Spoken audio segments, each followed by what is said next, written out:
ಪ್ರಿಯ ವೀಕ್ಷಕರೇ ನಮಸ್ಕಾರ. ನಾನು ನಿಮ್ಮ ಸಿ ಐ ನಾರಾಯಣಸ್ವಾಮಿ, ವೀಕ್ಷಕ ಕನ್ನಡ ನ್ಯೂಸಿಂದ. ಪ್ರಿಯ ವೀಕ್ಷಕರೇ, ಇವತ್ತು ಹಲವಾರು ಹೋರಾಟಗಳು ನಡೀತಾನೇ ಇದೆ. ದಿನಕ್ಕೆ ಒಂದು ಹೋರಾಟ, ಒಂದೊಂದು ಸೌಲಭ್ಯಗಳಿಗಾಗಿ, ಒಂದೊಂದು ಹಕ್ಕಿಗಾಗಿ ಹೋರಾಟಗಳು ನಡೀತಾನೇ ಇದೆ. ಸರ್ಕಾರ ಕೆಲವೊಂದು ಹೋರಾಟಕ್ಕೆ ಮಣಿದಿದೆ, ಕೆಲವೊಂದು ಹೋರಾಟಕ್ಕೆ ಇದುವರೆಗೂ ಯಾವುದೇ ಸ್ಪಂದನೆ ಮಾಡಿಲ್ಲ. ಅದರಲ್ಲಿ ಒಂದು ಹೋರಾಟ ಏನಪ್ಪ ಅಂದರೆ, ಇವಾಗ ನಡೀತಿರೋ ಹೋರಾಟ ಒಳ ಮೀಸಲಾತಿ. ಒಳ ಮೀಸಲಾತಿ ಅಂದರೆ ಇಂಗ್ಲೀಷ್ನಲ್ಲಿ SC, ಕನ್ನಡದಲ್ಲಿ ಪರಿಶಿಷ್ಟ ಜಾತಿಗಳು.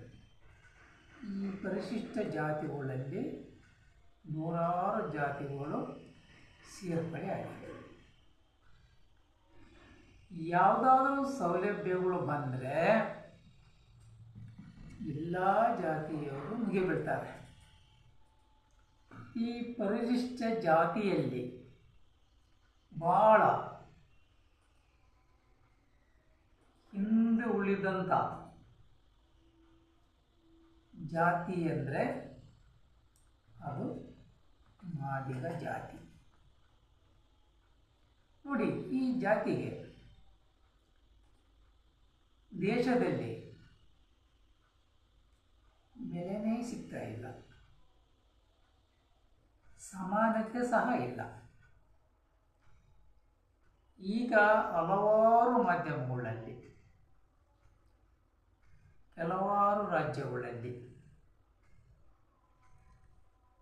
ನೀರು ಕುಡಿದ್ರು ಅಂತ ಆಗಿರ್ಬೋದು, ನಮ್ಮ ಮಕ್ಕಳನ್ನು ಮುಟ್ಟಿರಂತಾಗಿರ್ಬೋದು, ಇಂಥ ವಿಷಯಗಳಿಗೆ ಅವರಿಗೆ ಯಾವ ರೀತಿ ಚಿತ್ರಹಿಂಸೆಗಳನ್ನು ಕೊಟ್ಟಿದ್ದಾರೆ ಅಂಥೇಳಿ.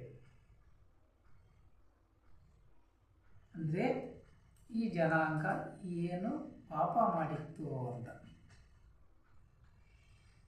ನೋಡಿ, ಒಂದು ದೇವಸ್ಥಾನ ಕಟ್ಟಬೇಕಾದ್ರೆ ಇವರು ಉಪಯೋಗ ಮಾಡ್ಕೊತಾರೆ. ಇವರನ್ನು ದೇವಸ್ಥಾನದ ಸಾಮಗ್ರಿಗಳನ್ನು ಹೊತ್ಕೊಂಡ್ಬರಲಿಕ್ಕೆ. ದೇವಸ್ಥಾನ ಪೂರ್ತಿ ನಿರ್ಮಾಣ ಆದಮೇಲೆ ಇವರಿಗೆ ನಿರ್ಬಂಧ, ದೇವಸ್ಥಾನದ ಒಳಗಡೆ ಬರಂಗಿಲ್ಲ ಅಂತ. ಬೇರೆ ಜಾತಿಗಳಿಗೆಲ್ಲ ಅವಕಾಶ ಇದೆ ದೇವಸ್ಥಾನ ಕಡೆ ಹೋಗಲಿಕ್ಕೆ. ಒಂದು ಮನೆ ಕಟ್ಟಬೇಕಾದ್ರೆ ಇವರು ಉಪಯೋಗ ಆಗುತ್ತೆ.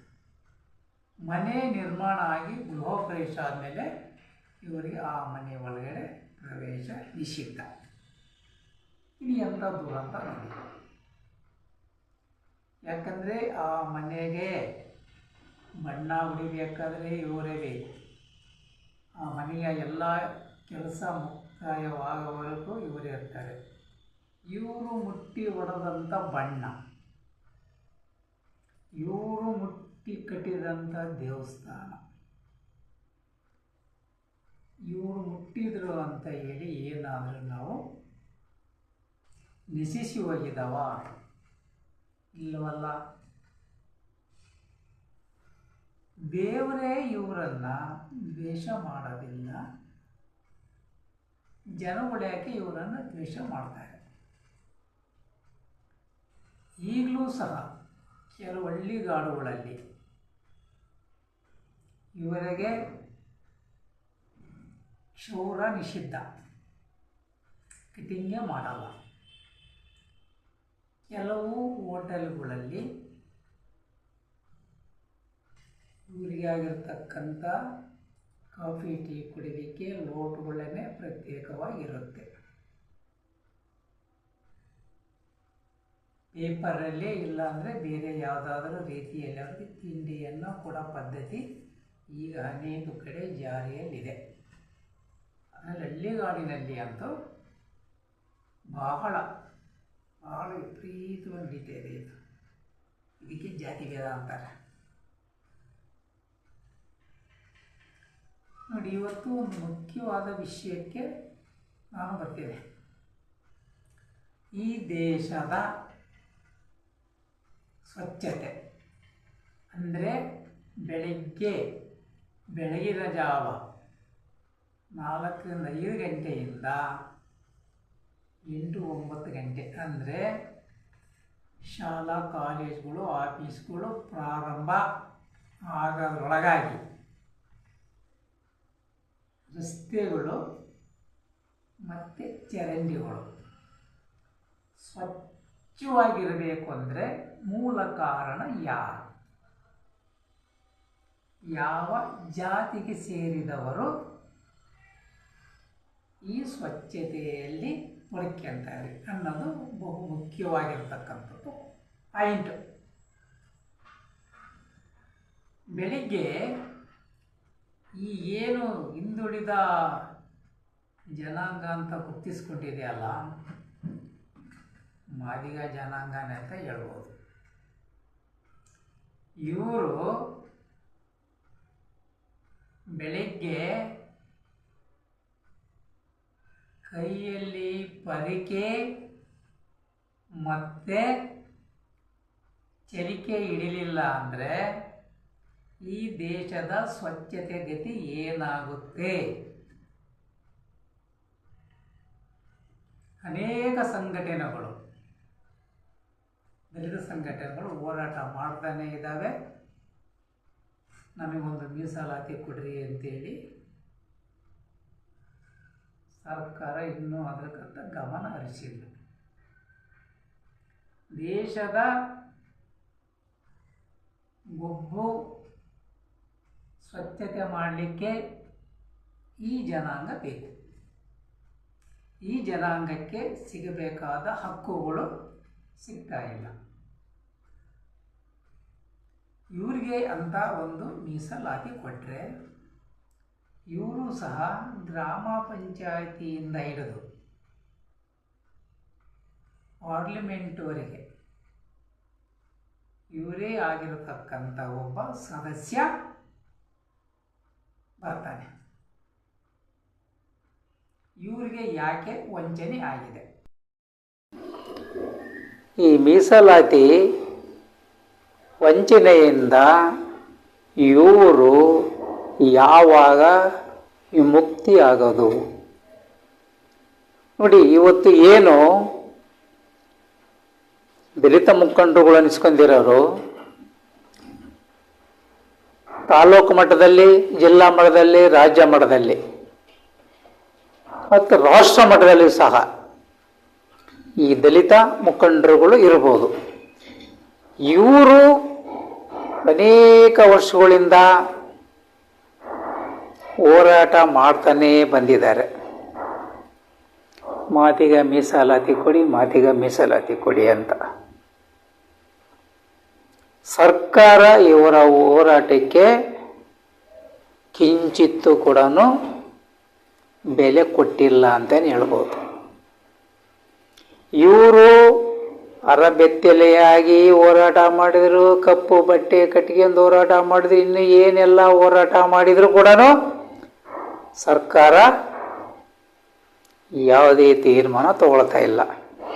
ಇದಕ್ಕೆ ಏನಪ್ಪ ಒಂದು ಸರಿಯಾದ ಅಸ್ತ್ರ ಅಂದರೆ, ಏನು ಇವರು ಬೆಳಿಗ್ಗೆ ಎದ್ಬಿಟ್ಟು ಪರ್ಕೆ ಚಲಿಕೆನ ತಗೊಳ್ತಾರೆ, ಅದು ಕೆಲವು ದಿನಗಳ ಮಟ್ಟಿಗೆ ಸ್ಥಗಿತ ಮಾಡಿದರೆ ಈ ದೇಶ ಯಾವ ಸ್ಥಿತಿ ತಲುಪುತ್ತೆ? ಪ್ರತಿಯೊಂದು ಚಿಕ್ಕ ತಾಲೂಕಿಂದ ಹಿಡಿದು ದೊಡ್ಡ ದೊಡ್ಡ ರಾಜ್ಯಗಳವರೆಗೆ ರಸ್ತೆಗಳು, ಚರಂಡಿಗಳು ಯಾವ ಸ್ಥಿತಿ ತಲುಪ್ತವೆ ನೋಡಿ. ಇವತ್ತು ಏನಿವಾಗ ಪರಿಶಿಷ್ಟ ಜಾತಿಯಲ್ಲಿ ಸೇರಿಕೊಂಡಿದ್ದಾವೆ ಅನೇಕ ಜಾತಿಗಳು, ಅವರು ಯಾರು ಸಹ ಈ ಪರಿಕೆ ಚಲಿಕೆಯನ್ನು ಹಿಡಿಯಕ್ಕೆ ಇಷ್ಟಪಡೋದೇ ಇಲ್ಲ. ಯಾಕಂದರೆ ಆ ಜನಾಂಗದಲ್ಲಿ ಅವರನ್ನು ದೂರ ಇಟ್ಬಿಡ್ತಾರೆ. ನೋಡಿ, ಇವತ್ತೇನು ಈ ಮೀಸಲಾತಿಗಳನ್ನು ತಗೊಳ್ತಾ ಇದ್ದಾರೆ, ಅವ್ರ ಮನೆಗಳಲ್ಲಿ ನಿಜಕ್ಕೂ ಸಂವಿಧಾನ ಬರೆದಂಥ ಸಂವಿಧಾನ ಶಿಲ್ಪಿ ಅಂಬೇಡ್ಕರ್ ಫೋಟೋಗಳು ಇದೆ ಅಂತಕ್ಕದ್ದನ್ನು ನೋಡಬೇಕಾಗಿದೆ. ಖಂಡಿತ ಇರೋದಿಲ್ಲ. ಯಾರೋ ಒಬ್ಬರ ಮನೆಯಲ್ಲಿದ್ದರೆ ಅವನು ನಿಜವಾಗೂ ಕೂಡ ಅಂಬೇಡ್ಕರ್ ಅಭಿಮಾನಿ ಅಂತ ಹೇಳ್ಬೋದು. ಅದೇನೋ ಹೇಳ್ತಾರೆ ನೋಡಿ, ಹಂಗೆ ಅಪ್ಪ ಮಾಡಿದ ಆಸ್ತಿ ಮಾತ್ರ ಬೇಕು, ಅಪ್ಪನ್ನ ಸಾಕೋ ಕೆಲಸ ಬೇಡ ಅಂತ. ಅಂಬೇಡ್ಕರ್ ಬರೆದಿರತಕ್ಕಂಥ ಮೀಸಲಾತಿ ಬೇಕು, ಅಂಬೇಡ್ಕರ್ ಫೋಟೋ ಮನೆಯಲ್ಲಿ ಬೇಡ ಅಂಥವರು ಇದ್ದಾರೆ. ಅದರಿಂದ ಈ ದಲಿತ ಮುಖಂಡರುಗಳು ಏನಿದ್ದಾರೆ, ಅದರಲ್ಲಿ ಕೂಡ ಇವಾಗ ಒಳ ಮೀಸಲಾತಿಗೆ ಏನು ಇವತ್ತು ಹೋರಾಟ ಮಾಡ್ತಾ ಇದ್ದಾರೆ, ಮಾದಿಗ ಮೀಸಲಾತಿ ಬೇಕು ಅಂತೇಳಿ, ನಿಜಕ್ಕೂ ಇದು ಹಕ್ಕು, ಮಾದಿಗರಿಗೆ ಸಿಗಬೇಕಾಗಿರ್ತಕ್ಕಂಥ ಹಕ್ಕು. ಯಾಕಂದರೆ ಅವರು ಮಾಡ್ತಕ್ಕಂಥ ಕೆಲಸ ಬೇರೆ ಯಾವ ಜಾತಿಯವರು ಮಾಡೋದಿಲ್ಲ. ಇವತ್ತು ಬೀದಿಯಲ್ಲಿ ಕುತ್ಕೊಂಡು ಚರ್ಮದ ಕಸುವು ಮಾಡ್ತಕ್ಕಂಥವ್ರು ಯಾರು? ಅವರೇ. ಚರಂಡಿ ಸ್ವಚ್ಛ ಮಾಡೋರು ಯಾರು? ಅವರೇ. ಬೀದಿ ಕಸ ಗುಡಿಸೋರು ಯಾರು? ಅವರೇ. ಅದರಿಂದ ಈ ಮೀಸಲಾತಿ ಅಂತಕ್ಕಂಥದ್ದು ಇವರಿಗೆ ಸಿಗತಕ್ಕಂಥದ್ದು ಬಹು ಮುಖ್ಯವಾಗಿದೆ. ಯಾಕೆ ಸರ್ಕಾರ ಗಮನ ಹರಿಸ್ತಾ ಇಲ್ಲ? ಇವರು ಸಹ ನಮ್ಮ ಸರಿಸಮಕ್ಕೆ ಬೆಳೀತಾರೆ ಅನ್ನತಕ್ಕಂಥ ಏನಾದ್ರೂ ಇವರಲ್ಲಿ ಭಯ ಹುಟ್ಟಿಸಿರ್ಬೋದಾ ಅಂತೇಳಿ. ನೋಡಿ, ಇವತ್ತು ಹಳ್ಳಿಗಾಡಿನಲ್ಲಿ ಹೋದ್ರೆ ಅವ್ರ ಸ್ಥಿತಿ ಹೇಗಿದೆ ಅಂತೇಳಿ ನೋಡಬೇಕಾಗಿದೆ. ದಲಿತ ಮುಖಂಡರುಗಳು ಹೋಗ್ಬಿಟ್ಟು ಜನಾಂಗದ ಸ್ಥಿತಿ ಏನಾಗಿದೆ ಅಂತ ಕಣ್ಣಾರೆ ಕಾಣಬೇಕಾಗಿದೆ. ಎಲ್ಲೋ ಕುತ್ಕೊಂಡು ಕಾಫಿ ಟೀ ಕುಡಿದು ಸಂಜೆ ಮನೆಗೆ ಹೋಗೋದಲ್ಲ, ಹೋಗಿ ವಿಚಾರಿಸ್ಬೇಕು ಜನಾಂಗದ ಸ್ಥಿತಿ ಯಾವ ಮಟ್ಟದಲ್ಲಿದೆ ಅಂತೇಳಿ. ನೋಡ್ತಾ ಇದ್ದೀರಲ್ಲ, ಉದಾಹರಣೆಗೆ ಚಿತ್ರದುರ್ಗದ ಕವಾಡಿರೆಟ್ಟಿ ಅನ್ನೋ ಒಂದು ವಾರ್ಡು, ಆ ವಾರ್ಡಿನಲ್ಲಿ ಮಾದಿಗ ಸಮುದಾಯದವನು ಯಾವುದೋ ಒಂದು ಉತ್ತಮ ಜಾತಿ ಹುಡುಗಿಯನ್ನು ಕರ್ಕೊಂಡು ಹೋದ ಅಂಥೇಳಿ ಕುಡಿಯೋ ನೀರಿಗೇ ವಿಷ ಹಾಕಿ ತರ್ತಕ್ಕಂಥದ್ದು ಕೂಡ ಇಲ್ಲಿ ನಾವು ಜ್ಞಾಪಕ ಮಾಡ್ಕೋಬೇಕಾಗಿದೆ. ಎಲ್ಲಿ ಮತ್ತೆ ಜಾತೀಯತೆ ಹೋಗಿದೆ? ಎಲ್ಲಿ ಸಮಾನತೆ ಬಂದಿದೆ? ಅದರಿಂದ ಈ ಸಮಾನತೆ ಸಿಗಬೇಕು, ಮತ್ತು ನಿಮಗೆ ಸಿಗಬೇಕಾಗಿರ್ತಕ್ಕಂಥ ಮೀಸಲಾತಿ ಹಕ್ಕು ಸಿಗಬೇಕು ಅಂದರೆ ನೀವು ಒಂದು ದೃಢ ನಿರ್ಧಾರವನ್ನು ಮಾಡಬೇಕಾಗಿದೆ. ಒಂದು ಸ್ವಲ್ಪ ದಿನಗಳ ಮಟ್ಟಿಗೆ ಅರಿಕೆ ಚೆಲಿಕೆ ಇವೆರಡನ್ನ